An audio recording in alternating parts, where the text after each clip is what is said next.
ರಾಜ್ಯ ರಾಜಧಾನಿಯಲ್ಲಿ ಮತ್ತೊಂದು ಲವ್ ಜಿಹಾದ್ನ ಕಥೆ. ಪ್ರೀತಿಸ್ತೀನಿ ಅಂತ ಹಿಂದೆ ಬಿದ್ದು ನನ್ನನ್ನ ಬಳಸ್ಕೊಂಡ, ಮದುವೆ ಆಗೋದಾಗಿ ನಂಬಿಸಿ ನನಗೆ ಮೋಸ ಮಾಡಿದ ಅಂತ ಇದೀಗ ಒಂದು ಆರೋಪ ಕೇಳಿ ಬರ್ತಾ ಇದೆ.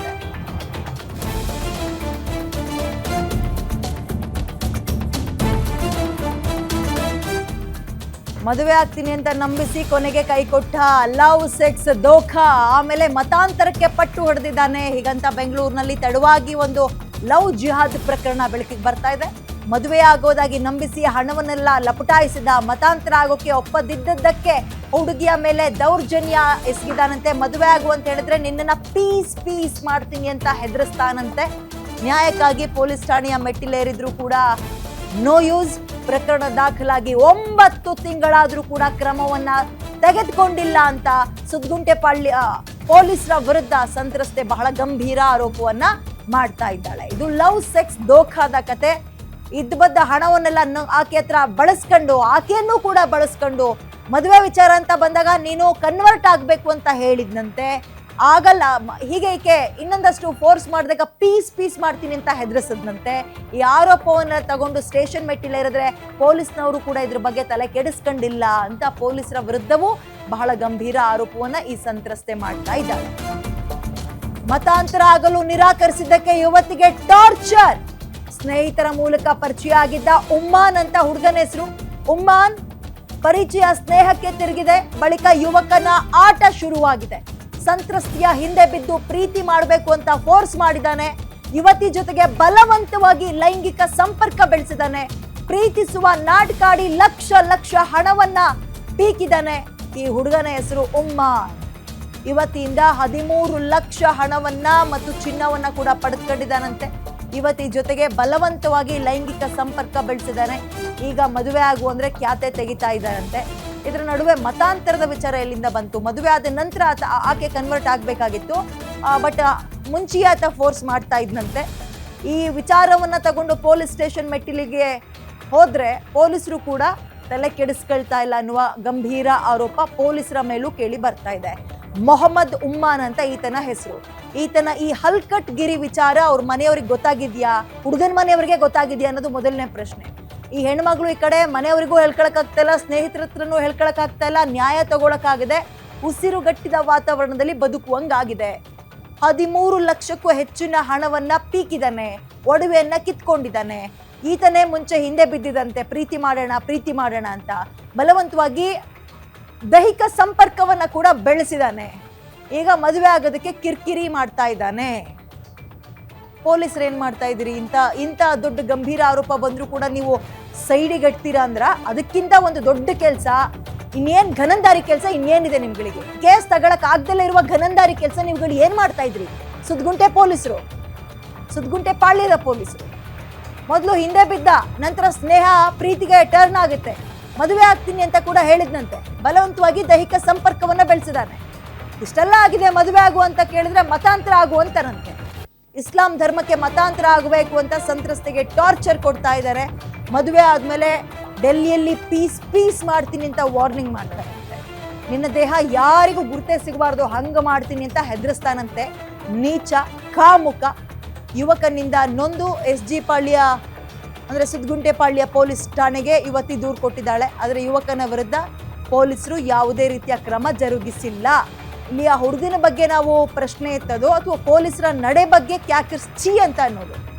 ಇಂಥ ದೊಡ್ಡ ಗಂಭೀರ ಆರೋಪವನ್ನು ತಗೊಂಡು ಒಬ್ಬ ಹೆಣ್ಣುಮಗಳು ಭಯದಲ್ಲೇ ಸ್ಟೇಷನ್ ಮೆಟ್ಟಿಲಿಗೆ ಬರ್ತಾಳೆ ಅಂದ್ರೆ ನೀವು ಅದಕ್ಕೆ ರೆಸ್ಪಾಂಡ್ ಮಾಡಿ, ನಿನಗೆ ಸೆಕ್ಯೂರಿಟಿ ಅಂದ್ರೆ ಒಂದು ಭದ್ರತೆ ನಾವು ಕೊಡ್ತೀವಿ ಅಂತ ಅಭಯ ಕೊಡೋದು ಬಿಟ್ಟು ಏನ್ ಮಾಡ್ತಾ ಇದ್ದಾರೆ ಪೊಲೀಸರು? ಎಕ್ಸೆಪ್ಟ್ ಮಾಡಿರಲಿಲ್ಲ. ಆ್ಯಂಡ್ ಅವನು ಅವಾಗಲೇ ಲೈಕ್ ಸೂಸೈಡ್ ಮಾಡ್ತೀನಿ ಎಕ್ಸೆಪ್ಟ್ ಮಾಡಲಿಲ್ಲ ಅಂದರೆ ಫ್ರೆಂಡ್ಸ್ ಜೊತೆ ಎಲ್ಲ ಫೋನ್ ಮಾಡಿ ಹೇಳಿಸೋದು. ಸೊ ಹಾಗಾಗಿ ನಾನು ಲೈಕ್ ಎಕ್ಸೆಪ್ಟ್ ಮಾಡಬೇಕಾಗಿದ್ದಂತ ಬಂತು. ಲೈಕ್ ಮ್ಯಾರೇಜ್ ಆಗ್ತೀನಿ ಅಂತ ಹೇಳಿಬಿಟ್ಟು ಅವನು ಲೈಕ್ ಮದುವೆ ಮ್ಯಾರೇಜ್ ಪ್ರಪೋಸಲ್ ಮತ್ತು ಮುಸ್ಲಿಮಿಗೇನು ಕನ್ವರ್ಟ್ ಆಗೋದು ಬೇಕಾಗಿಲ್ಲ ಅಂತ ಫಸ್ಟ್ ಸ್ಟಾರ್ಟಿಂಗಲ್ಲಿ ಹೇಳಿದ. ಆ್ಯಂಡ್ ಅವ್ನು ಬಿಸ್ನೆಸ್ ಮಾಡ್ತೀನಿ ಅಂತ ಹೇಳಿಬಿಟ್ಟು ನನ್ನ ಹತ್ರದಿಂದ ಅಮೌಂಟ್ ಎಲ್ಲ ತೊಗೊಂಡಿರೋದು ಉಂಟು. ಆ್ಯಂಡ್ ಆಲ್ಸೋ 13,40,000 ಕೊಟ್ಟಿದ್ದೀನಿ ಇಲ್ಲಿವರೆಗೂ. ಆಮೇಲೆ ಅದು ಅಲ್ಲದೆ ಮತ್ತು ಗೋಲ್ಡ್ಸು ನಂದು ತೊಗೊಂಡಿದ್ದೆ. Almost 2.5 to 3 lakhs of golds ತೊಗೊಂಡಿದ್ದಾನೆ. ಆ್ಯಂಡ್ ಲಾಸ್ಟಿಗೆ ಲೇಟರ್ ಇದೆಲ್ಲ ಆದಮೇಲೆ ಮದುವೆ ಆಗೋಕ್ಕೆ ಹೇಳಿದರೆ ಮುಸ್ಲಿಮಿಗೆ ಕನ್ವರ್ಟ್ ಆಗಬೇಕು, ಕನ್ವರ್ಟ್ ಆಗಲಿಲ್ಲ ಅಂದರೆ ಲೈಕ್ ಮ್ಯಾರೇಜ್ ಆಗೋಕ್ಕಾಗಲ್ಲ. ಈವನ್ ಇನ್ಕ್ಲೂಡಿಂಗ್ ಅವ್ರ ಪೇರೆಂಟ್ಸ್ ಕೂಡ ಹಾಗೆ ಹೇಳಿದ್ದಾರೆ. ಆ್ಯಂಡ್ ಅದಾದಮೇಲೆ ನಾನು ಫಸ್ಟ್ ಎಸ್ ಟಿ ಪಾಲೇಸ್ ಸ್ಟೇಷನಿಗೆ ಹೋದೆ. ಹಾಂ ಹೌದು, ಅಂದರೆ ಇದು ಫಸ್ಟ್ ವುಮೆನ್ಸ್ ಸ್ಟೇಷನಿಗೆ ಹೋಗಿ ಅಲ್ಲಿ ಕಂಪ್ಲೇಂಟ್ ಕೊಟ್ಟುವಾಗ ಅವರಂದರು ಲೈಕ್ ಮದುವೆ ಆಗಿ ಮತ್ತು ಇವರೆಲ್ಲ ಅಂದರು ಕನ್ವರ್ಟ್ ಆಗೋದೇನು ಬೇಡ, ಇವ್ರು ಮದುವೆ ಆಗಲಿ ಅಂತ ಅಲ್ಲಿ ಎಕ್ಸೆಪ್ಟ್ ಮಾಡಿ ಆದಮೇಲೆ ಹೊರಗೆ ಬಂದಮೇಲೆ ನಾನು ಒಂದಿನ ಸಪ್ರೇಟಾಗಿ ಮೀಟ್ ಮಾಡಿದರು ಅವ್ರ ಫ್ಯಾಮಿಲಿ ಎಲ್ಲ. ಆವಾಗ ಅವ್ನು ಹೇಳಿದ್ದೇನೆಂದರೆ ಲೈಕ್ ಮದುವೆ ಆಗ್ತೀನಿ, ಮದುವೆ ಆಗಿದ್ಮೇಲೆ ನಿನ್ನನ್ನೆಂತೂ ಜೀವಂತವಾಗಿ ಬಿಡಲ್ಲ. Like 4-5 years back Delhi scenes ಇರ್ತಾಯಿಲ್ಲ, 35 to 60 ಪೀಸಸ್ ಮಾಡಿ ಒಬ್ರಿಗೂ ಒಂದು ಪೀಸ್ ಕೂಡ ಸಿಗಬಾರ್ದು, ಆ ರೀತಿ ಮಾಡಿ ನಿನ್ನ ಸಾಯಿಸ್ತೀನಿ, ಮತ್ತು ನಮ್ಮ ಅಪ್ಪಮ್ಮ ಹೇಳಿದ ಹುಡುಗಿನೇ ಮುಸ್ಲಿಂ ಹುಡುಗಿನ ಮದುವೆ ಆಗ್ತೀನಿ ಅಂತ ನನಗೆ ಥ್ರೆಟನ್ ಎಲ್ಲ ಮಾಡಿದ್ದಾನೆ. ಕೆಮೋ ಡೀಟೇಲ್ಸ್ ನನ್ನ ಕಡೆಗೆ ಅಜಯ್ ನೀಡ್ತಾರೆ. ಅಜಯ್, ಈ ಹುಡುಗನ ಹಿನ್ನೆಲೆ ಏನು ಆ್ಯಂಡ್ ಈಕೆ ಆರೋಪ ಮಾಡ್ತಾ ಇರೋದು ಇಷ್ಟೆಲ್ಲ ಆಗಿ ಸ್ಟೇಷನಿಗೆ ಹೋದ್ರು ಸ್ಟೇಷನ್ ಅವರು ನಂಗೆ ರೆಸ್ಪಾಂಡ್ ಮಾಡ್ತಿಲ್ಲ ಅಂತ, ಪೊಲೀಸರ ಪಾತ್ರ ಏನು ಇದರಲ್ಲಿ?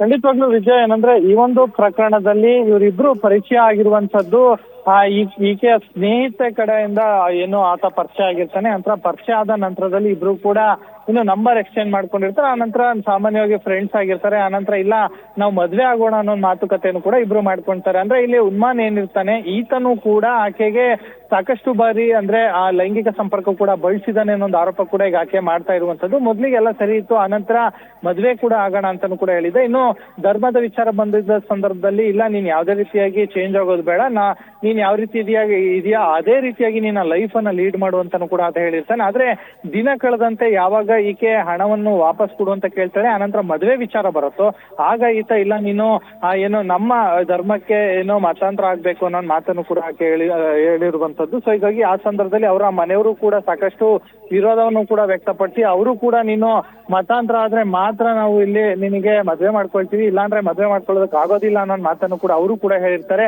ಆನಂತರ ಹಲ್ಲೆ ಮಾಡಿರ್ತಾರೆ ಅನ್ನೋ ಒಂದು ಆರೋಪ ಕೂಡ ಮಾಡಿದ್ದಾರೆ. ಮತ್ತೆ ಈಗ ಕೆಲವೊಂದು ಗಾಯಗಳಾಗಿರುವಂತ ಫೋಟೋಸ್ ಕೂಡ ಈಗಾಗಲೇ ಆ ಯುವತಿ ಕೂಡ ಮತ್ತು ಸಂತ್ರಸ್ತೆ ಕೂಡ ಕೊಟ್ಟಿದ್ದಾರೆ.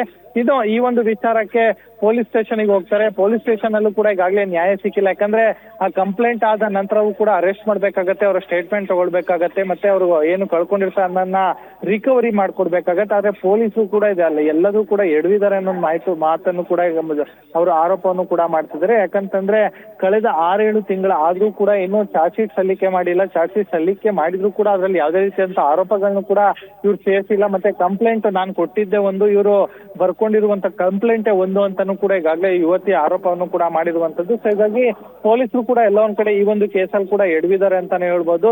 ಈಗಾಗಲೇ ಯುವತಿ ನನಗೆ ಇನ್ನೂ ಕೂಡ ನ್ಯಾಯ ಸಿಕ್ಕಿಲ್ಲ, ಹೀಗಾಗಿ ನ್ಯಾಯಕ್ಕಾಗಿ ನಾನು ಇನ್ನೂ ಕೂಡ ನಾನು ಕೋರ್ಟ್ ಕಚೇರಿ ಅಂತ ಅಲಿತಾ ಇದ್ದೀನಿ, ನನಗೆ ನ್ಯಾಯ ಯಾವಾಗ ಸಿಗತ್ತೆ ಅನ್ನೋ ಪ್ರಶ್ನೆ ಕೂಡ ಮಾಡ್ತಿದ್ರೆ. ಮತ್ತೆ ಪೊಲೀಸರ ಮೇಲೆ ಕೂಡ ಸಾಕಷ್ಟು ಆರೋಪವನ್ನ ಮಾಡ್ತಿದ್ರೆ. ಇದರ ಜೊತೆಗೆ ಉನ್ಮಾನ್ ಏನಿದ್ದಾನೆ ಆತನ ಮೇಲೂ ಕೂಡ ಸಾಕಷ್ಟು ಆರೋಪವನ್ನ ಮಾಡ್ತಾರೆ.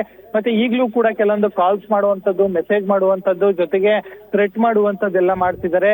ಇದರ ಜೊತೆಗೆ ಮತ್ತೆ ದೆಹಲಿ ಮಾದರಿಯಲ್ಲಿ ನಿನ್ನನ್ನ ಪೀಸ್ ಮಾಡ್ತೀನಿ, ಮತ್ತೆ ನೀನು ಪೊಲೀಸ್ ಠಾಣೆ ಅಲ್ಲಿ ಇಲ್ಲಿ ಅಂತ ಹೋದ್ರೆ ಅಂತ ಹೇಳಿ ಎದುರಿಸ್ತಿದ್ದಾರೆ ಅನ್ನೋ ಮಾತನ್ನು ಕೂಡ ಈಗಾಗಲೇ ಆ ಆರೋಪವನ್ನು ಕೂಡ ಈಗಾಗಲೇ ಆಕೆ ಮಾಡ್ತಾ ಇರುವಂತ. ಸದ್ಯ ಪೊಲೀಸರ ಗಮನಕ್ಕೆ ಈಗಲಾದ್ರೂ ಬರುತ್ತಾ ಈ ಕೇಸು, ಮತ್ತೆ ಆಕೆಗೆ ನ್ಯಾಯ ಸಿಗುತ್ತಾ ಅಂತ ನಾವು ಕೂಡ ಕಾದ್ ನೋಡ್ಬೇಕಾಗಿದೆ ವಿದ್ಯಾ. ಥ್ಯಾಂಕ್ ಯು ಡೀಟೇಲ್ಸ್ಗೆ ಅಜಯ್.